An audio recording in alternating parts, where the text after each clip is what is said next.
Here's the mini lathe looking at it from the side, and here's the box that we just showed you.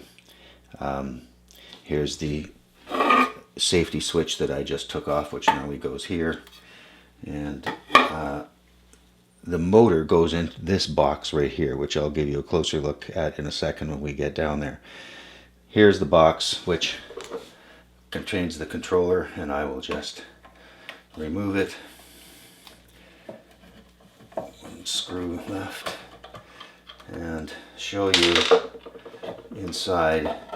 There's part of the controller, and here is all of the here are all the switches that I've taken out, and another part of the controller. So the wires connect to this through here. They come from this side through a little portal here. This is going to be one of the complicated things, and I'll show you that closer. And another wire goes up to this safety switch. So I'm going to show you this where the motor mounts next.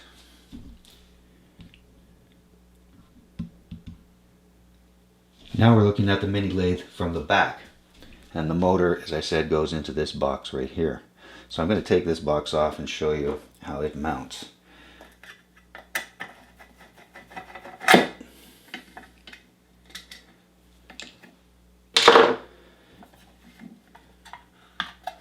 Here's the box.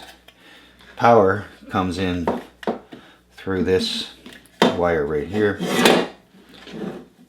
So just an ordinary power cord like that, and that wire goes through to the other side, and then here's the wire from the motor itself that goes to the other side, and I'll show you in a second the wire that goes from this safety switch feature, which mounts here, and that has to go through as well. So as we take a closer look, we'll zoom in on this, and you can see the motor there. I'll get this box out of the way.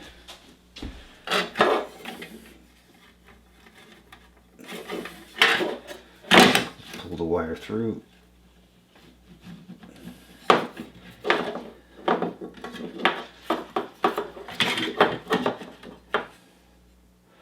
So there's the motor. Now I'm going to take it out. It's held by a couple of screws over here, which I will just undo, and the motor hooks in here. Here's the pulley.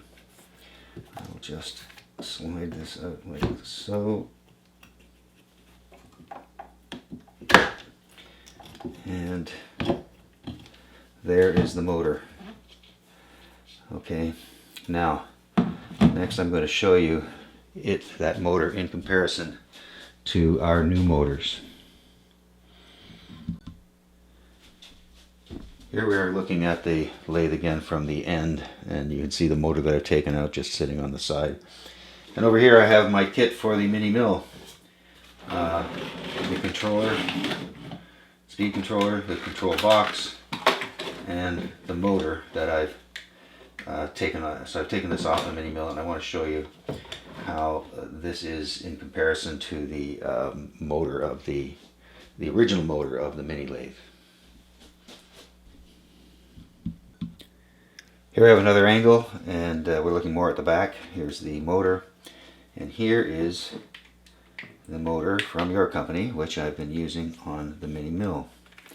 And we'll just look at these in comparison, get an idea of the difference in size. There's the original motor for the mini mill that I'm holding up high, and here's your motor. As you can see, your motor is about 10 or 20 millimeters longer, it looks like.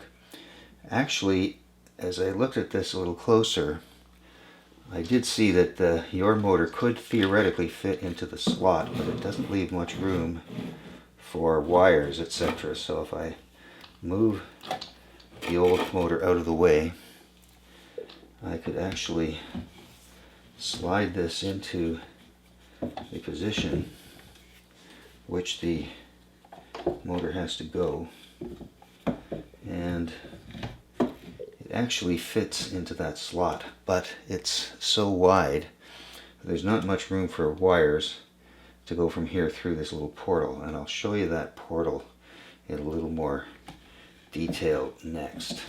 I'll take that out.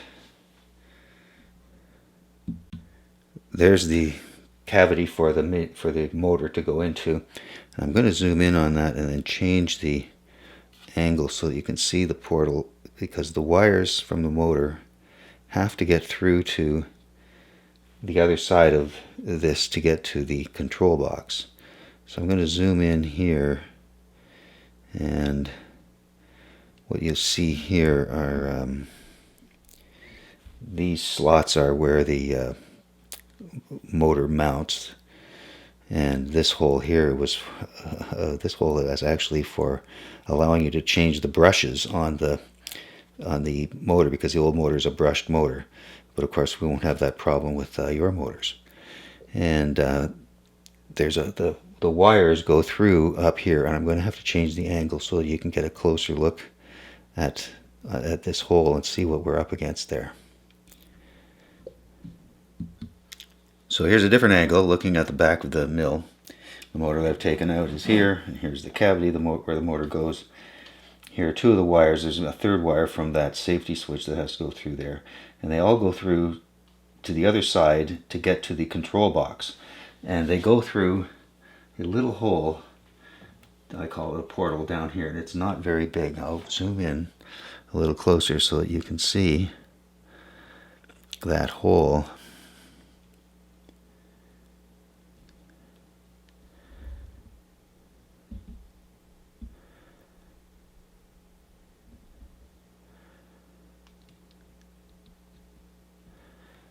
So you see the wires going through to get to the other side, and there's not a whole lot of room there.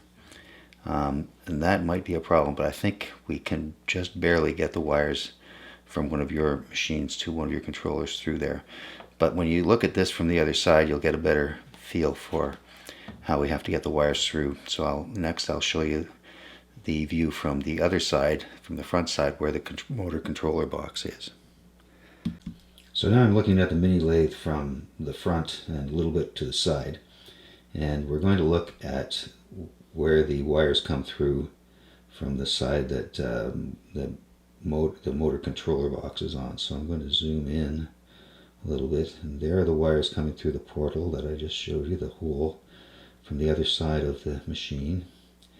And I'm going to change the angle again so you can get a closer look at that. But as I zoom out once again, the control box for the mini mill goes right here, and so it has been taken off, as you can see, and we will have to put a controller here somehow.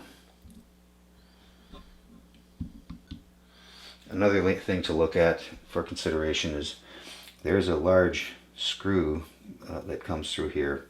This is called the lead screw of the lathe, and you'll see that the control box has to make way for that, because that's a very important thing. So when it fits on like that, and there is room down here, but there's not much room right around here because of that screw that's going through the box. So now we'll zoom right in on that little hole that the wires come through. I'll take the control box out of the way.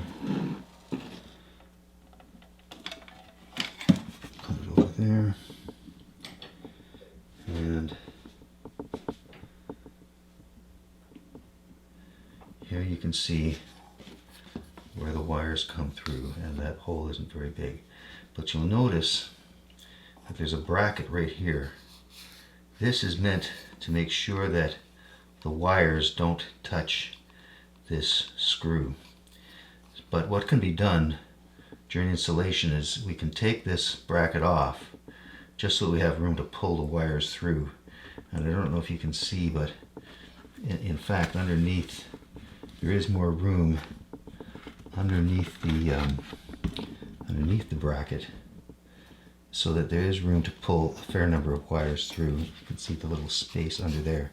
So people could take this, for installation, people could take this bracket off, pull the wires through, but they'd have to put it back on. And the wires would be squeezed pretty tight, but I think there is enough room.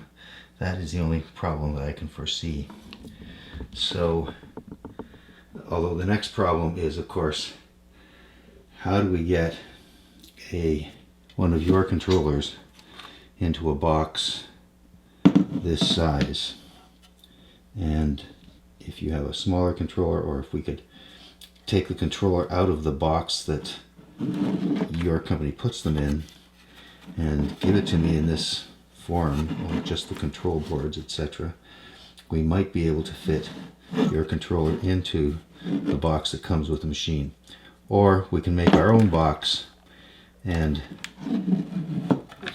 if we make our own box, it can be no taller than this particular one, but it could be a little bit deeper this way, but it can't be taller and it can't be any wider either. So because there's only a limited space from here to here for it to mount on, and it can't be higher, but it could come out a little bit. So we might have to create, or I might have to create, a completely separate box for your controller. To give you some idea of the sizes involved, here's the box that their controller goes into, and here is the box that I've created for the mini mill. I'll just get this thing out of the way. Bring this forward. As you can see, they're close in size, but there's no way I can fit this inside of this as this stands.